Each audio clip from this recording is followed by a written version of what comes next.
They say the odds against me are crooked and impossible, like I was born with a hole in my heart. It's an obstacle, I left to die by the doctors in the children's hospital, but I never lose hope. Success is psychological, the world is volatile, and the street is my education, shaping the nation like the blueprint of a mason. While Shawshank record deals get you raped on occasion, so I'm focused on my economic situation. I'm like the little kids on TV that dig through the trash. I hustle regardless of the way you talk shit and laugh. A lot of niggas drop science, but they don't know the math, cause they mind is narrower than the righteous path. It's funny how on the block, niggas that kill you for cash, but never raise the gun to cry out freedom at last. The Cold War is over, but the world is still getting colder. Atlas walking through the projects with the hood on my shoulders. I would like to raise my children to grow to be soldiers, but then a general would decide when their life would be over. So I work hard until my personality split, like the Black Panthers into the Bloods and the Crips. They said I'd never be shit, but now I sit and reminisce like Yeshua Ben Yosef flipping through Genesis. Ignorance is venomous and it murders the soul, spreading like a virus, running rampant out of control. So if I should ever fall and get caught in a hustle,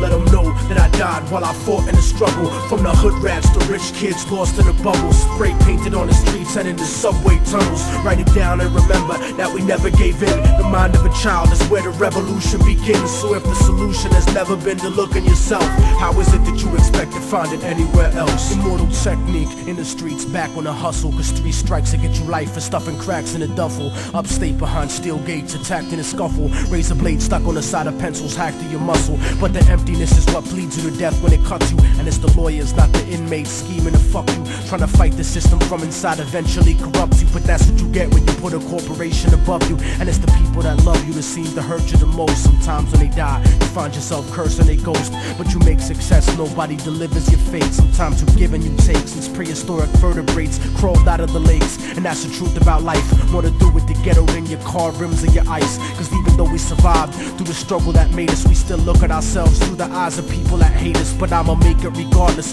of the trumped up charges and semi-automatic barrages that empty the cartridge. Post-traumatically scarred kids that try to be brave, cause niggas backstab each other just to try to get paid. Turn cannibal like knights during the crusades, afraid of responsibility, addicted to greed, beating a girl, purposefully losing the seed, as if we bound to the destiny we used to receive. So if I should ever fall and get caught in a hustle, let them know that I died while I fought in the struggle. From the hood rats to rich kids lost in a bubble, spray painted on the streets and in the subway tunnels. Write it down and remember that we never gave in. The mind of a child is where the revolution begins. So if the solution has never been to look in yourself, how is it that you expect to find it anywhere else? I used to wonder why people don't believe in themselves, and then I saw the way they portrayed us to everyone else that cursed us, to only see the worst in ourselves, blind to the fact the whole time we were hurting ourselves. I used to wonder why people don't believe in themselves, and then I saw the way they portrayed us to everyone else that cursed us, to only see the worst in ourselves, blind to the fact the whole time we were hurting ourselves. I used to wonder